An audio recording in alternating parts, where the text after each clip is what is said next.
Assalamualaikum warahmatullahi wabarakatuh. Selamat pagi anak-anak. Semoga semuanya dalam keadaan sehat walafiat.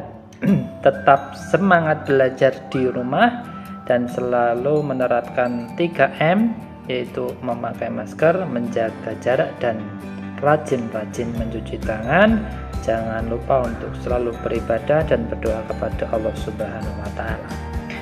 Anak-anak, hari ini kita melanjutkan ke pembelajaran yang selanjutnya, yaitu pembelajaran 3 dan 4 subtema 2 tema 6 berkaitan dengan kegiatan ekonomi yang mempengaruhi budaya masyarakat anak-anak.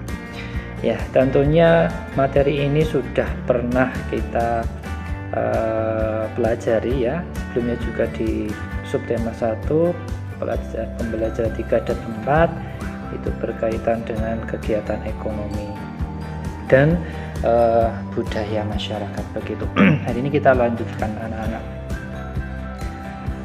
Ya, lihatlah gambar yang saya munculkan di layar ini.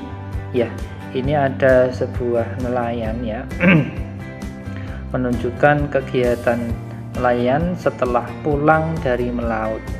Mereka itu biasanya pergi secara berkelompok pada malam hari dan pulang keesokannya pada pagi hari. Mengapa demikian? Ya, ingatkah kamu anak-anak semuanya bahwa mereka itu menerapkan prinsip perpindahan panas secara konveksi ya. Bagaimana peristiwa konveksi tersebut membantu para nelayan untuk berlayar pada malam hari dan pulang pada pagi hari. Masih ingat ya? Iya. Apakah yang terjadi jika mereka pergi dengan cara sebaliknya? Kira-kira apa ya? Ya, pasti tidak akan bisa, tapi mungkin akan kesulitan begitu. Anak-anak, kamu tahu tentu bahwa manusia itu memiliki kemampuan untuk berinteraksi dengan lingkungan ya, seperti nelayan tadi terhadap laut untuk memenuhi kebutuhan hidupnya. Kebutuhan hidup manusia itu berupa kebutuhan pokok ya, kebutuhan sekunder ya. Kebutuhan sekunder itu yang kedua setelah kebutuhan pokok. Kalau kebutuhan pokok itu adalah makan, itu termasuk kebutuhan pokok. Kalau kebutuhan sekunder itu termasuk yang kedua, yaitu rumah, kemudian pakaian, itu sekunder. Dan kebutuhan tersier atau kebutuhan yang pembantu atau penunjang dalam kehidupan, contohnya adalah sepeda motor, terus ada mobil, televisi ya, itu termasuk kebutuhan tersier. Setiap kali manusia melakukan kegiatan untuk memenuhi kebutuhan hidupnya, selalu memberikan pengaruh kepada lingkungannya, baik lingkungan alam maupun lingkungan ekonomi, sosial, dan budaya. Nah, anak-anak, untuk memperdalam materi ini, bacalah teks ya yang berjudul Festival Manee ya, itu tradisi nelayan di Pantai Malo, di buku paket halaman 96 sampai 97. Pahami betul-betul informasi bacaan tersebut supaya kita nanti mudah memahami materi selanjutnya. Kemudian nanti anak-anak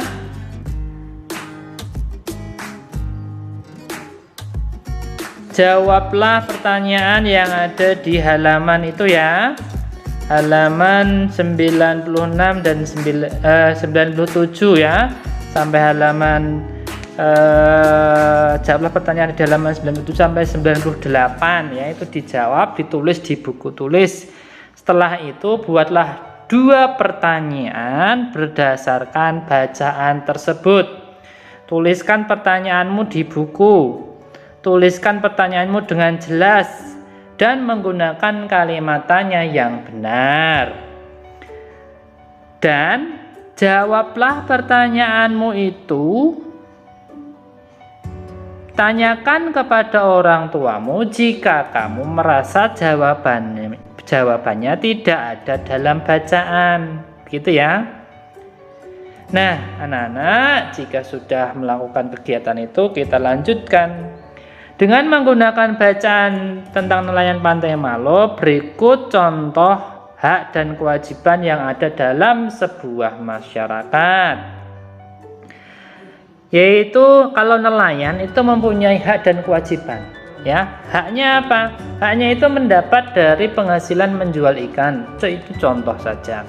Kemudian yang kedua, kewajibannya apa? Menjaga lingkungan laut agar tetap terjaga kelestariannya, supaya nanti para nelayan bisa menangkap ikan lagi, karena habitat ikan atau tempat hidup ikan dijaga dengan baik. Kalau petani, hak dan kewajibannya apa? Sama juga dengan nelayan, punya hak dan kewajiban. Kalau petani, haknya mendapat penghasilan juga dari penjualan hasil tani. Terus kewajibannya apa? Bercocok tanam. Nah, bercocok tanam dengan baik, ya. Dengan baik itu bagaimana?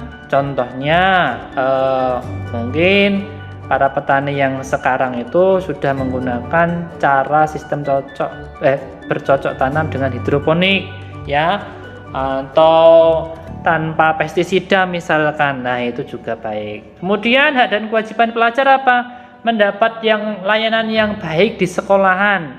Namanya juga pelajar, ya, mendapatkan layanan yang baik di sekolah itu haknya. Kemudian kalau kewajibannya apa? Belajar dengan sungguh-sungguh. Nah, anak-anak, setiap warga negara itu mempunyai hak dan untuk memenuhi kebutuhan sehari-hari.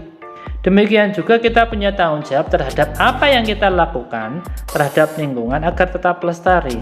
Nah, setiap warga negara mempunyai peran, ya, hak juga dan kewajiban masing-masing. Untuk mengetahui apa saja kegiatan tersebut, mari kita lihat contoh kehidupan nelayan berikut. Kehidupan nelayan di Indonesia. Coba lihat gambar yang saya tampilkan di situ. Ya. Nah, anak-anak, para nelayan dan pedagang ikan itu bertemu di sebuah tempat pelelangan ikan di salah satu tempat di Banda Aceh, Provinsi Nangro Aceh Darussalam. Tempat pelelangan ikan merupakan tempat bertemunya para pembeli ikan dan para nelayan yang telah menangkap ikan. Para pembeli di pelelangan ikan biasanya adalah para pedagang. Mereka akan menjual kembali hasil tangkapan para nelayan ini kepada para konsumennya. Tempat pelelangan ikan itu ramai setiap hari pada musim tangkap ikan. Akan tetapi jika gelombang laut sedang besar dan cuaca buruk, tempat ini menjadi sepi. Para nelayan tidak dapat melaut sehingga mereka tidak punya hasil tangkapan yang bisa dijual. Begitulah kehidupan para nelayan, anak-anak. Nah, sudah paham sampai sini? Nah, anak-anak, masih ingatkah kamu peristiwa terjadinya angin laut dan angin darat yang dimanfaatkan oleh para nelayan untuk melakukan kegiatan mereka? Ya, perhatikan gambar di atas tadi. Para nelayan Panting Renehan Gunung Kidul Yogyakarta kembali ke pantai.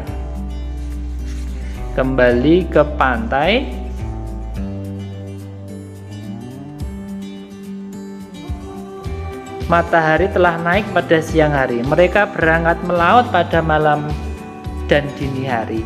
Melaut ke tengah laut dan menebarkan jala mereka untuk menangkap ikan. Ketika mereka telah menyentuh bibir pantai pada siang hari, mereka akan disambut oleh para nelayan untuk membantu menggeser perahu mereka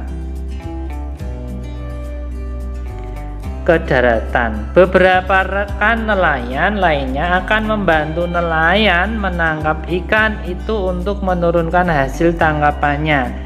Sedangkan nelayan yang lain membereskan peralatan penangkapan ikan.